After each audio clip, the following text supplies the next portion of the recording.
تصور کیجئے آپ اپنے کمرے میں بیٹھے ہیں اور آپ کے سامنے والا شخص ایک خالی کونے پر دیکھ کر باتیں کرنے لگ جائے۔ وہ اچانک مسکرائے اور غور سے کسی کی بات سننے لگ جائے جبکہ آپ کو وہاں پر کوئی بھی دکھائی نہیں دے رہا۔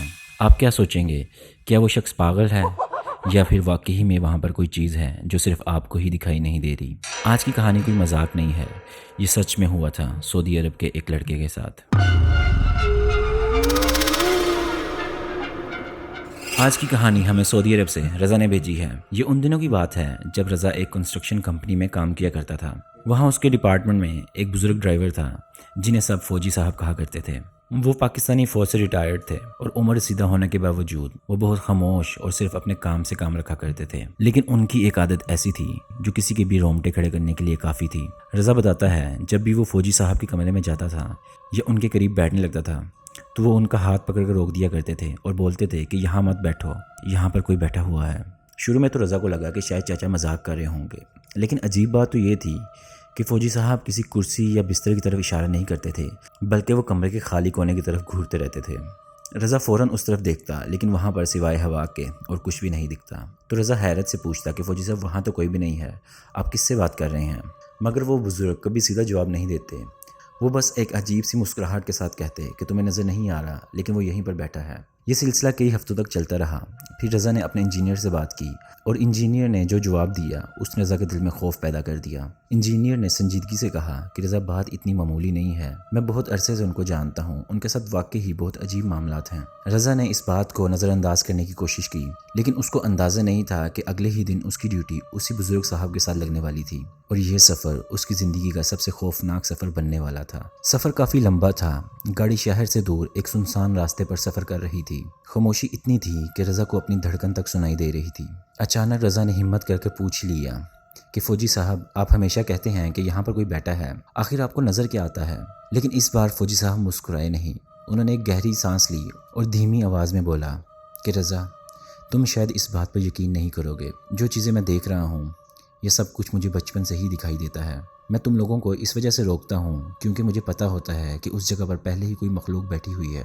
پھر فوجی صاحب نے بتایا کہ صرف کمرے میں نہیں، باہر کچرے کے ڈھیر پر، خالی سڑکوں پر اور گلیوں میں اور سنسان جگہوں پر مجھے وہ سب جنات گروہ کی شکل میں نظر آتے ہیں، اور انہوں نے بتایا کہ کبھی تو پورا کمرہ ان جنات سے بھرا ہوا ہوتا ہے۔ رضا کے جسم میں ایک ہلکی سی سردی دوڑ پڑی۔ کیا واقعی اس گاڑی میں اس وقت ان کے علاوہ کوئی اور بھی موجود تھا؟ رضا اب بری طرح ڈر چکا تھا، لیکن اصلی خوف کا سامنا تو بھی باقی تھا۔ فوجی صاحب نے دھیرے دھیرے اپنے سارے راز کھولنا شروع کیے اور اسے بتایا کہ یہ چیزیں میرے پاس آج سے نہیں ہیں، بلکہ یہ سب مجھے وراثت میں ہی ملا ہے۔ پھر انہوں نے انکشاف کیا کہ میرے ساتھ ایسی 3 ہستیاں رہتی ہیں جن کا مزاج اور مذہب ایک دوسرے سے بالکل مختلف ہے، اور اس کے بعد فوجی صاحب نے رضا کو اس کے بچپن کی اور اس کی فیملی کی ایسی باتیں بتائیں جو صرف رضا کے علاوہ اس دنیا میں کوئی اور نہیں جانتا تھا۔ رضا کے ہوش اڑ گئے، اس نے ہکلاتے ہوئے پوچھا کہ آپ کو یہ سب کیسے معلوم ہے؟ فوجی صاحب نے سامنے خالی راستے پر دیکھتے ہوئے کہا کہ یہ سب کچھ میں نہیں بتا رہا، بلکہ یہ سب کچھ وہ لوگ بتا رہے ہیں جو اس وقت ہمارے ساتھ سفر میں موجود ہیں۔ یہ سن کر رضا کا گلا سوکھ گیا، لیکن انسانی فطرت، ڈرتے ہوئے بھی رضا نے فوجی صاحب سے کہا کہ میں ابھی بھی ان باتوں پر یقین نہیں کرتا، اگر یہ سب کچھ سچ ہے تو مجھے اس چیز کا کوئی ثبوت دیجیے۔ فوجی صاحب ہلکا سا مسکرائے اور ان کی آنکھوں میں ایک ہلکی سی چمک تھی۔ انہوں نے صرف اتنا کہا کہ ٹھیک ہے، تمہیں ثبوت مل جائے گا، اور وہ خاموش ہو گئے۔ رضا کو لگا کہ بات آئی گئی ہو گئی ہے، لیکن اسے یہ نہیں معلوم تھا کہ یہ ثبوت اتنا خوفناک ہونے والا ہے۔ کچھ دن گزر گئے جب ایک رات رضا اپنے کمرے میں اکیلا تھا، باہر بالکل سناٹا تھا۔ اچانک رضا کے دروازے پر دستک ہوئی۔